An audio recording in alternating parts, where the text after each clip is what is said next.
आप देख रहे हैं एबीएन महाराष्ट्र। मैं हूं आपके साथ मुनीर आरिफ खान।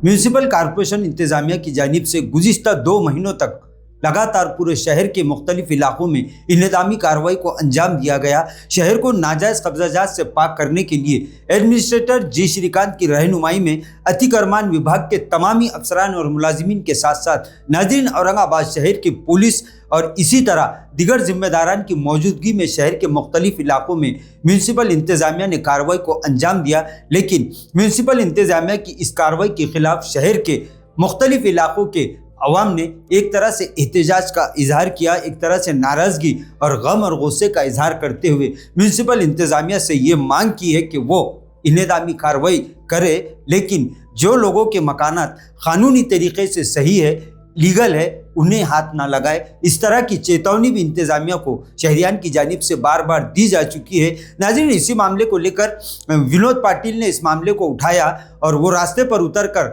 तमाम ही शहर के लोगों के साथ म्यूनिसिपल इंतजामिया के खिलाफ खड़े हुए और उन्होंने हुकूमत के साथ साथ खुद वज़ीर आला देवेंद्र फडणवीस से मुलाकात की और इंतजामिया की तमाम कारकर्दगी को उनके सामने रखा। और इस तरह के कई इल्ज़ामात म्यूनिसिपल प्रशासन पर विनोद पाटिल ने लगाए, जिसके बाद इस तरह के कयास लगाए जा रहे थे कि इंतजामी कार्रवाई पर अब ब्रेक लगेगा। लेकिन 2 दिन पहले विनोद पाटिल ने शहरियान के साथ एडमिनिस्ट्रेटर जी श्रीकांत के बंगले पर एहतजाज किया और कई तरह के इल्ज़ामात म्यूनिसिपल इंतजामिया के साथ साथ एडमिनिस्ट्रेटर जी श्रीकांत पर लगाए। और उसके बाद एक तरह की सियासी हलचल भी नाज़रीन पूरे औरंगाबाद शहर में शुरू हो चुकी थी।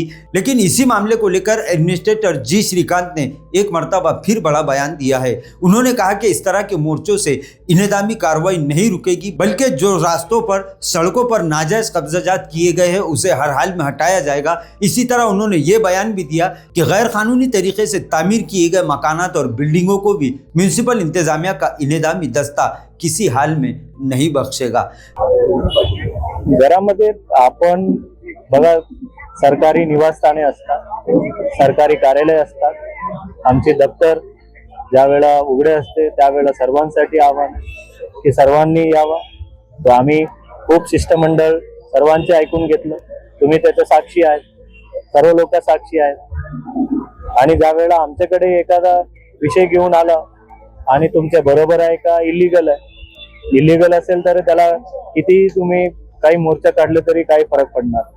जे इल्लीगल है तो इल्लीगलच है, ते कोणाचे असेल ते तोडलं जाणार। नाज़रीन, एक तरफ म्यूनिसिपल इंतजामिया इस बात का ऐलान कर रहा है कि वो शहर को नाजायज़ कब्जाजात से पाक करने के लिए ये मुहिम चला रहा है, तो दूसरी तरफ विनोद पाटिल खुद इसी तरह पूरे शहर की आवाम भी यही कह रही है कि इस शहर को नाजायज़ कब्जाजात से पाक किया जाए, अतिक्रमण को हटाया जाए। लेकिन सवाल यह है कि शहरियान का कहना अलग है और म्यूनिसिपल इंतजामिया का जवाब अलग है, क्योंकि शहरियान बार बार यही मुतालबा कर रहे हैं कि नाजायज़ कब्जाजात को हटाया जाए। लेकिन जिन लोगों के घरों को और उनके मकानात के साथ साथ उनकी दुकानों को म्यूनिसिपल इंतजामिया इंतजाम करने की, मुनज़्ज़म करने की जो तैयारी कर रहा है, उस पर रोक लगाना ज़रूरी है। इन लोगों का कहना है कि म्यूनिसिपल इंतजामिया जिस तरह का भी जुर्माना आयद करेगा वो भरने के लिए तैयार है। लेकिन म्यूनिसिपल इंतजामिया और एडमिनिस्ट्रेटर जी श्रीकांत का ये बयान फिर एक मरतबा सुर्खियों में आ चुका है कि जो भी मकानात और बिल्डिंगें गैर कानूनी तरीके से यानी बिना परमिशन के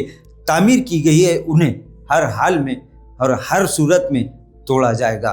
नाजरीन, एक तरफ म्यूनिसिपल इंतजामिया का ये बयान और दूसरी तरफ शहरियान लगातार इंतजामिया से बार बार यही मुतालबा कर रहे हैं कि वो इस तरह की इंतजामी कार्रवाई पर रोक लगाए। वहीं विनोद पाटिल ने इस मामले को लेकर फिर कहा है कि वो इस सारे मामलात को लेकर अदालत का दरवाज़ा खटखटाने की तैयारियां कर चुके हैं और बहुत जल्द ये मामला हाई कोर्ट में पहुंच सकता है। अब देखना यह है कि इंतजामिया अगली कार्रवाई किस तरह और कब से शुरू करता है, तो दूसरी तरफ विनोद पाटिल और शहर की आवाम इस इंतजामी कार्रवाई को अदालत में किस तरह से रोकने में कामयाब होते हैं। नाजरीन, आज के लिए बस इतना ही। फिर मुलाकात होगी कुछ नई वीडियो के साथ।